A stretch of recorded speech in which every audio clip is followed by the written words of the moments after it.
Se vocês lerem com atenção os diálogos de Platão, vocês vão reparar que Sócrates sempre procura raciocinar desde o ponto de vista daquelas pessoas com quem ele está falando. Ele absorve o que elas estão dizendo e continua raciocinando na mesma linha delas. E, evidentemente, só se recusa a continuar nessa mesma linha quando chega a contradições ou impossibilidades.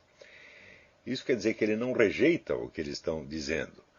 Ele não rejeita as opiniões deles. Ao contrário, ele tenta raciocinar como se fosse eles.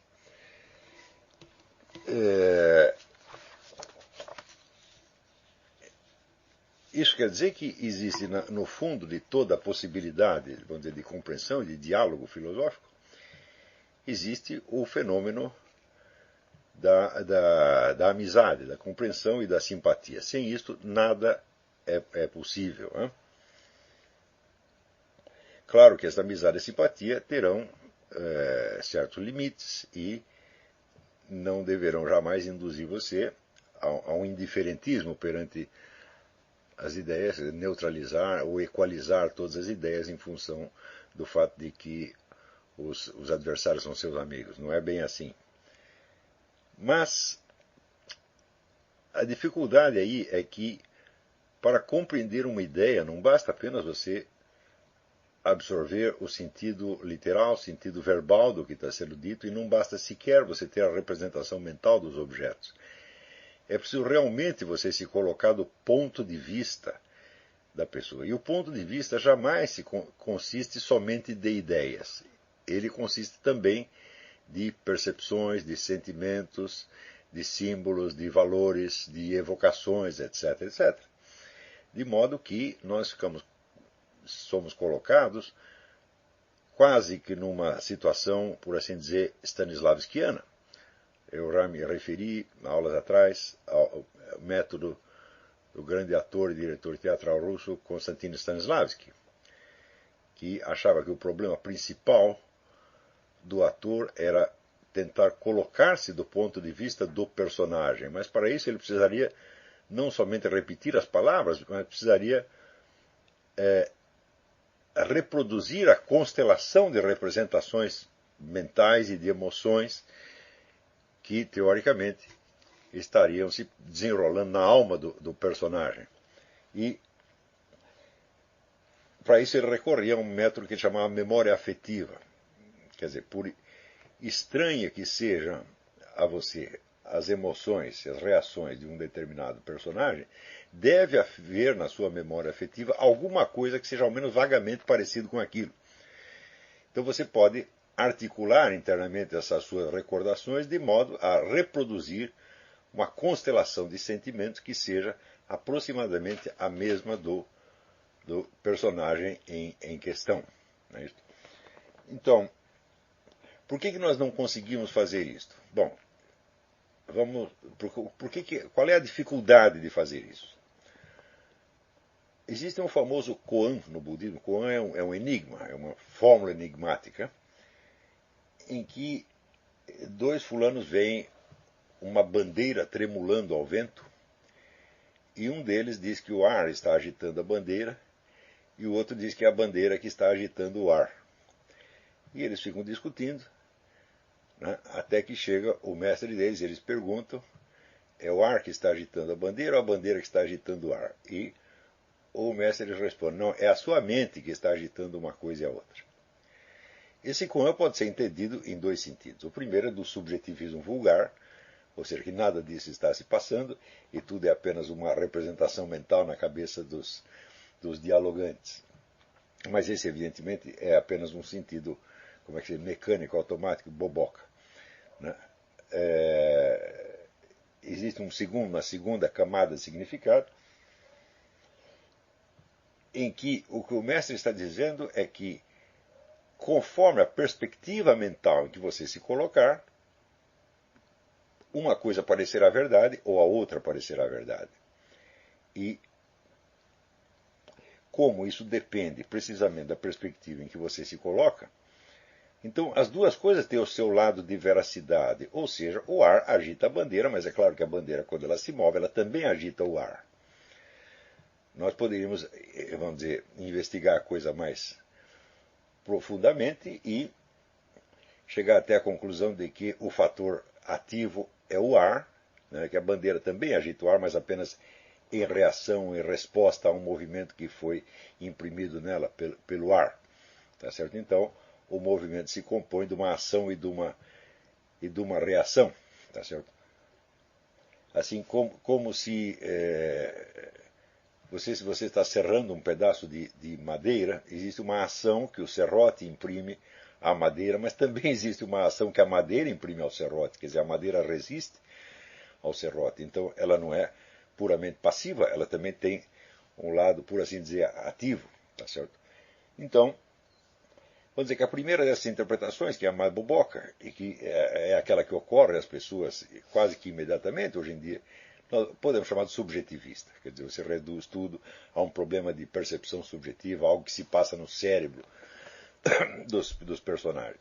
E a segunda nós vamos chamar mais de perspectivista. Quer dizer, não se trata de reduzir tudo a uma operação mental, mas de entender que os dados do mundo objetivo eles se articulam diferentemente conforme a atitude mental com que você se coloca perante eles. Isso significa, portanto, que nenhuma das duas perspectivas é completa ou verdadeira em si mesma. Somente a articulação delas é que pode levar à verdade.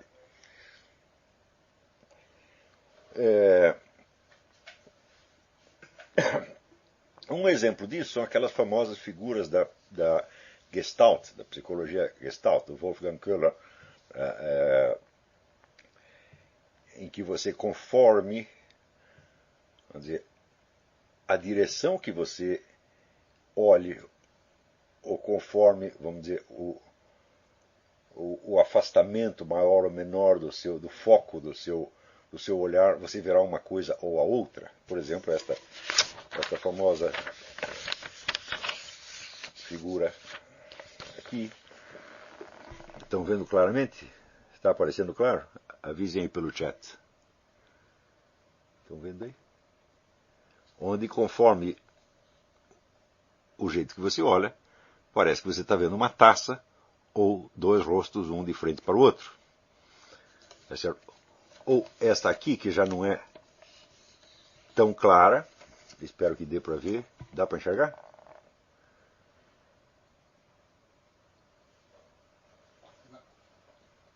Onde você pode ver aqui o perfil de uma moça que tem o rosto aqui em cima, o seio, a barriga, ou, de outra maneira, você vê o perfil de um velhinho, que aqui tem o nariz, aqui tem o queixo, a boca. Quer dizer, a figura é a mesma, o que muda é apenas, vamos dizer, a intenção ou a direção do olhar. Não é isso? Bom, neste caso, apenas, vamos dizer, a mudança da direção é apenas uma coisa simples. Você só tem aqui duas possibilidades. Ou você olha de um jeito, ou você olha do outro. Tá certo? Porém, para você se colocar do ponto de vista de uma pessoa, tá certo? E tentar, por assim dizer, enxergar com os olhos dela, a operação é muito mais complexa, porque não basta você mudar uma direção, você não tem, vamos dizer, duas figuras já prontas entre as quais você optar, não é isso? Você vai ter, de certo modo, você vai ter que criar toda a constelação de representações e de emoções, e isto pode ser bastante difícil de fazer em certos momentos. Porém, se você não o faz, é certo que você não entende o que a pessoa está dizendo. Você está entendendo apenas a expressão verbal e formal, por assim dizer, a expressão transportável. Quer dizer, você pega uma certa frase e você entende num sentido uniforme que ela teria tal como pronunciado na boca de qualquer outra pessoa. Tá certo? Mas nós sempre temos que lembrar aquele ditado latino: duo si idem dicunt non est idem. Quer dizer, se duas pessoas dizem a mesma coisa, não é a mesma coisa. Tá certo? Então, se você não pega a coisa com a conotação, com a intenção precisa, concreta que teve naquele momento, na boca daquela pessoa, então realmente você não está entendendo. Claro, muitas vezes nós nos recusamos a fazer isso porque a primeira apresentação da ideia nos infunde uma certa repugnância, uma rejeição instintiva. Tá certo? E a partir dessa rejeição nós começamos a argumentar contra aquela ideia, mas certamente nós então o fazemos sem tê-la compreendido. Nós estamos mais preocupados em nos defender dela do que em compreendê-la. O medo de ser infectado ou influenciado por ideias adversas é evidentemente um tremendo obstáculo ao aprendizado da filosofia. Tá certo? E os diálogos socráticos nos mostram isso de uma maneira muito, muito clara, tá certo? Onde a imensa flexibilidade com que Sócrates se coloca do ponto de vista dos seus interlocutores, estando sempre disposto a concordar com eles, se for possível. Tá certo? E ele, evidentemente, só parte para a discordância quando, desenvolvendo as ideias deles no sentido que eles colocaram, ele chega a obstáculos ou a contradições intoleráveis, sendo, portanto, obrigado a remanejar os dados e apresentar alguma outra hipótese. Sendo que, em muitos casos, Sócrates não apresenta hipótese alguma, ele se limita a mostrar as dificuldades inerentes às ideias que os seus interlocutores lhe apresentam. Então, eu vou lhe dar um exemplo de como isto pode ser difícil. Este koan eu encontrei estas mesmas semanas, quer dizer, eu já conhecia há muito tempo, me lembro como Michel Weber costumava citar este koan nas nossas aulas, mas esta semana eu reli num livro do Andrew Newberg. Andrew Newberg é um neurologista da Universidade da Pensilvânia que fez estudos importantíssimos sobre os efeitos da prece no cérebro. Tá certo? E não é preciso enfatizar a importância, o valor que este trabalho tem. Ele demonstra ali por A mais B, experimentalmente, que a prece tem efeitos benéficos nas pessoas, chegando a operar curas extraordinárias, ou, na melhor das hipóteses, a ser um elemento fundamental para a saúde mental dos indivíduos. Mas o que há de mais importante no trabalho dele é que ele demonstrou que a abertura para a transcendência, esse é quase um termo wegeliniano, né? A abertura para a transcendência é um elemento fundamental da saúde do cérebro, da integridade do funcionamento cerebral. Quer dizer,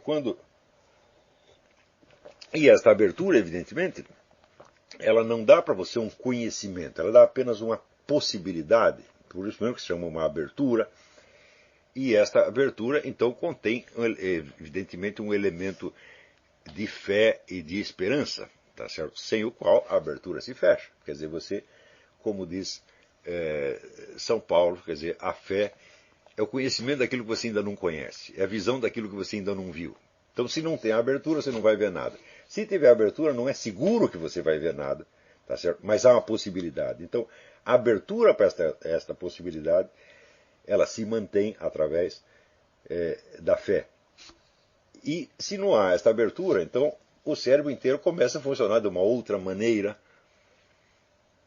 tá certo? E vem todos, vamos dizer, sintomas de depressão e outras doenças, etc, etc. Então, o que fica demonstrado nesses estudos, essa é uma série de livros da maior importância. Eu vou mostrar alguns para vocês aqui. Esse aqui, Born to Believe, Nascidos para Crer. Why God Won't Go Away, por que Deus não irá embora? Princípios da neuroteologia. São livros de uma importância extraordinária. No entanto, mesmo nesse trabalho, nós encontramos aí uma dificuldade. Ele faz toda esta investigação partindo do princípio de que o pensamento, o cérebro produz o pensamento. Este é vamos dizer, um dos princípios, né? Então, quando ele diz isso, e eu vejo que ele acabou de citar o koan, eu penso assim, é o cérebro que produz o pensamento ou o pensamento que produz o cérebro? Quer dizer, é o mesmo problema da bandeira. Então, qual é o fator ativo? Na verdade, você tem, não dois fatores ativos, mas você tem vários. Em primeiro lugar, você tem a atividade cerebral, a atividade neuronal, considerada em si mesmo. Em segundo lugar, você tem, vamos dizer, as imagens e as reações fisiológicas, por assim dizer, reproduzidas no ato do pensamento. Quer dizer, quando você pensa, você evoca percepções que você já teve e você as remaneja de alguma maneira. Em terceiro lugar, você tem a referência intencional dessas imagens e desses signos a certos objetos. Objetos que podem ser ou coisas do mundo exterior, ou experiências vivenciadas, ou até elementos do seu próprio mundo interior. Mas é claro que essas referências não são os objetos. Isto é um ponto absolutamente fundamental. Então, por exemplo, se eu me lembro de ter sido atacado por um cão feroz, tá certo? Então, ao recordar isso, existe a atividade neuronal que se desenrola para isso, existem as imagens que são evocadas, são reproduzidas na memória por essa mesma atividade neuronal, e existe a referência a uma experiência que eu passei anos atrás, experiência que foi então ocasionada por um elemento real do mundo exterior, que era o cachorro que me atacou. Veja, a referência não é o cachorro. No momento em que eu evoco isso, o cachorro não está presente. Se por um instante sequer eu imaginasse que esse cachorro só existe na minha mente, eu cessaria de ter medo dele naquele mesmo momento. Portanto, eu sei que esta atividade cerebral e estas imagens que ela faz passar diante da minha memória não resumem o acontecimento inteiro. Eu sei que existe algo que está para lá do meu pensamento. Vocês devem se lembrar o exemplo da Marie Hortin, que eu citei na aula anterior, em que ela pega uma faca, a moça é cega, surda e muda, pega uma faca, a freira toma a faca da mão dela, e daí ela começa a reclamar, começa a gritar, e a freira faz na mão dela um sinal, como se estivesse cerrando a mão, para significar a faca. E na hora que a Marie faz o mesmo sinal na mão dela, ela entrega a faca de volta para a Marie. Então,